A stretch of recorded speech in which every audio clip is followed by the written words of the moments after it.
Bu magnezon hayvonni to'l qornida yot jismlar bor deb gumon qilingan paytda yoki aniqlangan paytda yuboriladi yoki profilaktika uchun tozalash maqsadida yuboriladi hayvonga. Yuborish uchun hayvon qoidasi bo'yicha och qoldirilgan bo'lishi kerak. Bir sutka davomida och qo'yilgan bo'lishi kerak. Hozir och emas. Och bo'lsa, to'l qoringa tushgandan keyin zon oziqani ustidan tushsa, bu yerda pastda bo'ladi, tagida qismlar. Biriktirib ololmaydi. Shuning uchun imkon qadar oshqozon bo'sh bo'lishi kerak, och qoringa. Keyin suv ichiriladi. Bir 4-5 litr katta hayvon bo'lsa undan ko'proq suyuqlik ichiriladi, keyin zond yuboriladi. Zond yuborilgandan keyin ma'lum bir vaqt qoldiriladi. Hayvonni yugurtirish mumkin, choptirish mumkin, massaj qilish mumkin. Mana shunday qilib zond yuboriladi. To'xtatgan kuchaytiryapti. Hozir shu ishlatilyapti. Hozirgi kunda shu oldin 3 kilolik 2 kilolik edi. Sanchilib qo'ygandan ular ololmasdi. Ololmaydi. Sanchilib qo'yganini ololmas. Bu qo'porib oladi sanchilganini. Shuni o'shiga berib qo'ydik. Buni yuborgandan keyin agar sim nimalar chiqsa, albatta hayvonni 3 kun davolash kerak antibiotik qilib. Chunki jarohatlanadi u yerga. Nima? Qon. Shikast yetadi, yog'lanadi. Og'riq bo'ladi. Mana shuning uchun biz davolash kerak. Dastlab hayvonlar suyuq ichiriladi. Qancha 4-5 marta bo'tirga suyuq ichiramiz. Endi biz hozir foydasini tushuntiryapmiz, lekin kamroq ichirishimiz ham mumkin-da. Usulni o'rgatish maqsadida. Hozir mana rezina bo'tirga maxsus shu dori ichiradigan rezina bo'tirga ko'rasizlar. Hayvon uchun. Bu yerga shisha bo'tirga bo'lsa, shisha sindirib olish mumkin-da, og'izga kirgan paytda suv ketishi mumkin. Shuning uchun maxsus mana shu dori ichiradigan bo'tirga shundan foydalanishimiz kerak. Boshqa o'zi aslida bu yerga shisha bo'tirga bo'lmaydi.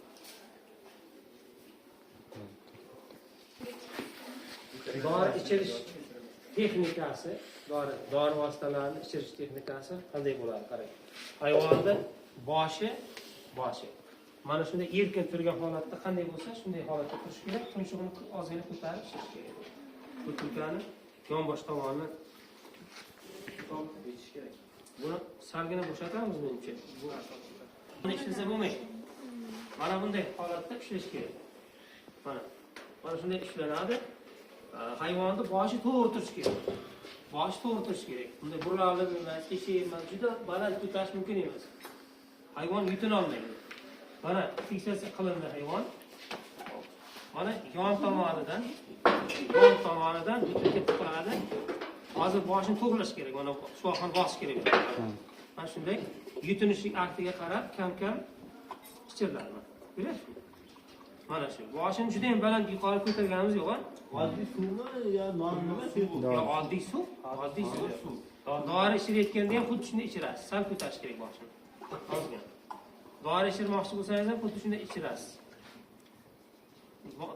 Qanaqa dori ichirishdan qat'iy nazar suyuqlik ichirasizmi, suv ichirasizmi?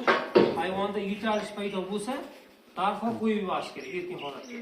Chunki havo yo'liga o'sha suyuqlik ketgan bo'ladi, ichgan bo'ladi. Mana shunday.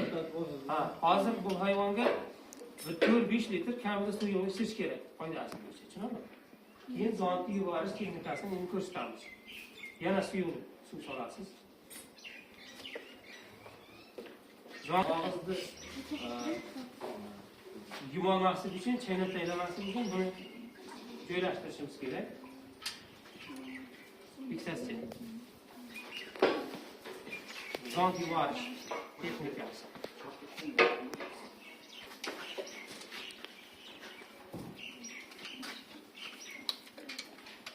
Mana bu bunday mahkamlanadi yo'qdan olib. Ehtiyot qo'lingizga ehtiyot.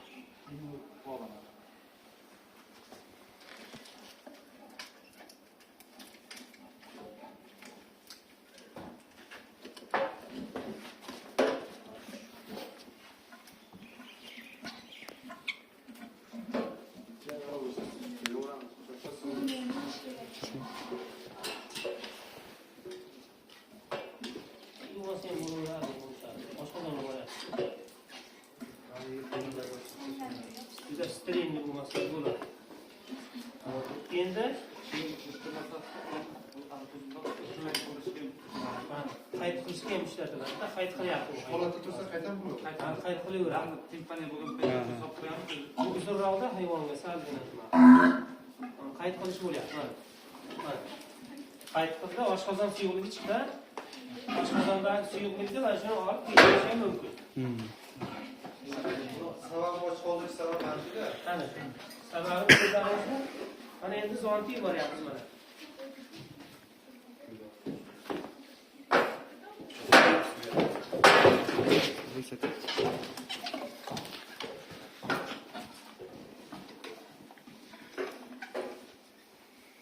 Mana yutinish akti bo'lgandan keyin sekin yuboriladi. Hozir bunda oq qorin to'xta.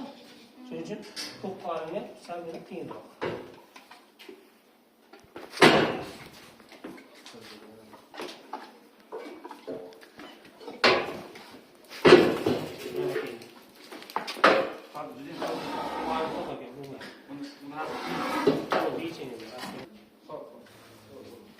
Oshqozonda oziqa ko'pda katta qorin. Televiziyaga olish kerak edi. Endi boshlandi. Suyuq. Ha? Endi boshlandi. Tugatdik.